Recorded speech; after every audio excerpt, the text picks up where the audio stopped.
दोस्तों एक बात मैंने करनी थी कि देखिए, लोगों को कई बार क्या कहते सुना होगा, यार ज़िंदगी बहुत खेल खेल रही है, बहुत उदास है जीवन से, ये है ज़िंदगी हमारे साथ बहुत बुरा कर रही है, हमारा भाग्य काम नहीं कर रही है।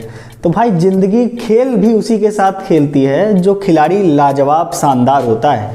तो इसलिए आपको क्या करना है, अपने खिलाड़ी लाजवाब और शानदार होने का सबूत दीजिए और उसको हरा के जाइए ज़िंदगी से। तो चलिए शुरू करते हैं आज का टॉपिक। कॉन्स्टिट्यूशन में हम लोग पढ़ रहे थे, लेकिन मुझे एक लगा कि क्यों ना राष्ट्रपति अगला टॉपिक आने वाला था, उसको पढ़ाने से पहले मुझे कुछ आपको बताना चाहिए। कुछ पॉइंट को लेकर आपके मन में दिमाग में रहता है, तो वो पॉइंट्स मैं आज क्लियर करूंगा। उसके बाद अगले दिन पे मैं जो है संसद का जो मेन टॉपिक आता है उसके लेकर के हम बात करेंगे, जैसे राष्ट्रपति हो गया, फिर उसके बाद लोकसभा, राज्यसभा, इन पर बात करेंगे। तो संसदीय व्यवस्था, भाई पार्लियामेंट्री सिस्टम, भारत का संविधान जो है वो राज्यों में और केंद्र दोनों में संसदीय व्यवस्था की बात करता है कि बात होगी। जैसे आप केंद्र में देखते हैं लोकसभा और राज्यसभा, और राज्यों में देखते हैं विधानसभा और विधान परिषद। विधान परिषद इच्छुक रूप से जो राज्य चाहता है वहां लग सकती है।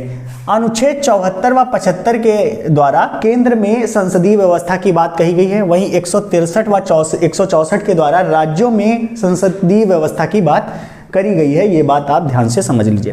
ठीक है दोस्तों, एक चीज और समझ में आनी चाहिए कि लोकतंत्र जो होता है वो दो प्रकार के शासन की व्यवस्था से चलता है। यहाँ पे दो प्रकार के शासन हमें देखने के लिए मिलते हैं। सबसे पहले शासन होता है एक संसदीय शासन व्यवस्था और एक होता है राष्ट्रपतीय शासन व्यवस्था। भाई संसदीय शासन व्यवस्था क्या होती है?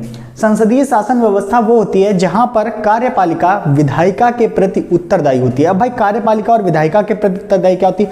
विधायिका का मतलब होता है जो लोग कानून बनाने के लिए उत्तरदायी होते हैं। जैसे संसद में मंत्रिमंडल कानून बनाती है, उसको पास कराती है, लेकिन लागू करवाने का काम आपके प्रशासनिक लोग, जैसे प्रधानमंत्री जी लागू करवाने का काम करते हैं। जैसे ये प्रशासनिक अधिकारी, संवैधानिक अधिकारी होते हैं, ये इन्हें लागू करवाने का काम करते हैं। वही राष्ट्रपति शासन व्यवस्था में क्या होता है, कार्यपालिका जो है विधायिका के लिए प्रति उत्तरदायी नहीं होती है। वहां पर कोई भी उसका महत्व नहीं रह जाता है विधायिका के प्रति। अगर कानून बन गया ठीक है, उसके बाद कोई चीज नहीं रह जाती है। भाई संसदीय शासन व्यवस्था में हमने क्या बात बताई थी कि संसदीय शासन व्यवस्था में कार्यपालिका विधायिका के प्रति उत्तरदायी होती है, जबकि राष्ट्रपति शासन व्यवस्था में कार्यपालिका विधायिका के प्रति उत्तरदायी नहीं होती है। इस प्रकार की सरकार को हम लोग उत्तरदायी सरकार या कैबिनेट सरकार कहते हैं। इसको वेस्टमिंस्टर सरकार के नाम से भी जाना जाता है, संसदीय शासन व्यवस्था वाली। इसमें गैर उत्तरदायी सरकार के नाम से भी जानते हैं इसको।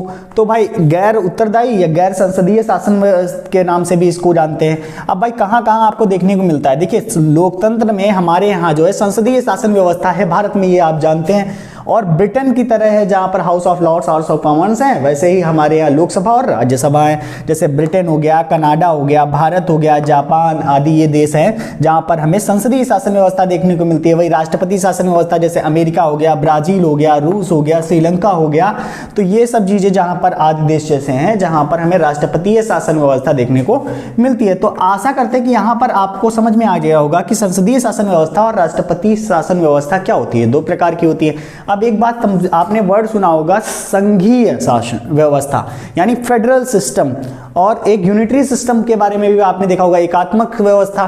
तो भाई अपने यहाँ पर संघीय है या एकात्मक है, ये बात आपको जाननी बहुत जरूरी है। देखिए दोस्तों, ये फेडरल जो है ये इंग्लिश के एक शब्द है फेडरलिज्म, उससे बना है, लेकिन वो शब्द की उत्पत्ति फेडस से हुआ है। फेडरलिज्म की उत्पत्ति कहां से हुई है? फेडस, एक लैटिन भाषा का शब्द है फेडस, FOEDUS, इससे हुई है, जिसका मतलब होता है एग्रीमेंट यानी संधि या समझौता।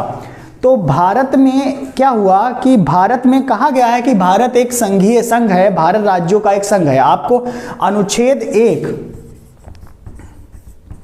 पहले ही अनुच्छेद पढ़ेंगे, वहां कहेगा भारत राज्यों का संघ है, ये बात कहता है। और एक अनुच्छेद 246 ये भी बताता है कि भारत जो है संघ है एक, ये बात कहता है। आपसे पूछ देगा कि किस अनुच्छेद में ये बात कही गई, तो आप ये दे सकते हो उत्तर। ठीक है, तो संघीय व्यवस्था की बात करता है। लेकिन एक बात आपको समझनी होगी कि भारत में कोई संधि नहीं है राज्यों के साथ। भारत के राज्य ये नहीं है कि केंद्र से आप अलग हो जाएंगे।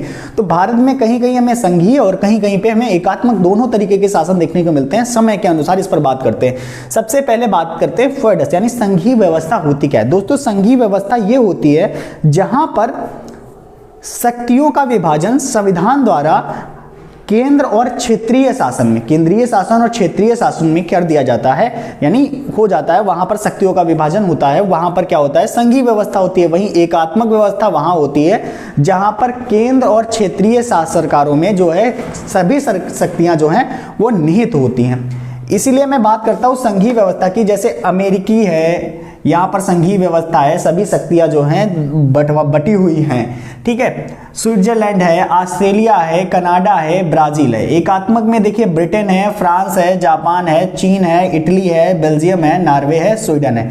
अब भाई अपने देश की बात करते हैं तो अपने देश में देखिए एक चीज कही गई है कि ना ही हमारा संघीय है और एकात्मक है, समय के साथ साथ दोनों चीजें दिखाती है। जैसे आपके यहाँ आपातकाल की स्थिति आ जाती है तो आप क्या होते हैं, अभी एकात्मक शासन में चले जाते हैं, वहां पर केंद्र जो है हस्तक्षेप छीन लेता है राज्यों से कि राज्य के पास कोई हस्तक्षेप नहीं रह जाएगा।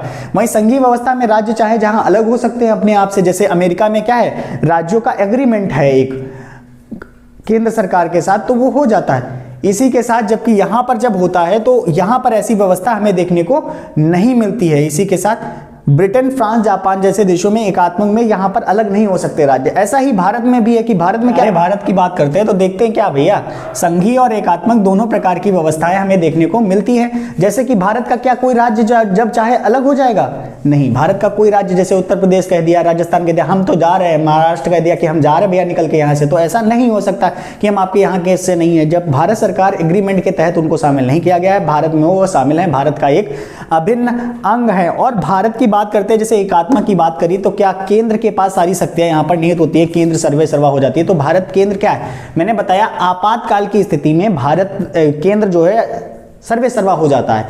और यहां पर क्या है, केंद्र और राज्यों में, क्षेत्रीय सरकारों में जो है शक्तियों का विभाजन होता है। तो भाई जैसा आपने अभी देखा कोरोना के समय में जो है सारी, जब भी आपातकाल की स्थिति आई, जो भी नियम बनाने थे सब गृह मंत्रालय के पास चले गए, केंद्र सरकार के पास चले गए कि सारे नियम वही लागू करेगा, राज्यों के पास नहीं होगा। अब क्या होगा, कोविड की सिचुएशन धीरे धीरे बढ़ती जा रही है, हालात सुधरते जा रहे हैं, अब पता चल रहा है कि हमको इसके साथ ही जीना सीखना होगा। तो क्या हो रहा है, सरकारों को धीरे धीरे शक्तियां उनकी दी जा रही हैं कि आप वो कर सकते हैं। जैसे अपने शक्तियां तो विभाजित थी अनुसूची 7 में, जैसा कि आपने देख ही लिया कि अनुसूची 7 में विभाजित थी। इसलिए डॉक्टर भीमराव अंबेडकर जी ने भी कहा है कि समय के साथ साथ आप भारत में संघीय और एकात्मक दोनों प्रकार की शासन व्यवस्था को देखने को मिलेंगी, जो एक भारत की एक आप कह सकते हैं कि ये विशेषता भी है भारत की, कि यहां पर हमें दोनों प्रकार की शासन व्यवस्था देखने को मिलती है कि ये आप राज्य अलग नहीं हो सकते। आपको भले ही कानून बनाने का अधिकार दे दिया गया है कुछ मामलों में, लेकिन आप अलग नहीं हो सकते। आपातकाल की स्थिति में वो कानून बनाने का अधिकार भी आपके पास से चला जाता है, और साथ ही साथ जब सामान्य स्थिति आ जाती है तब भी आपके पास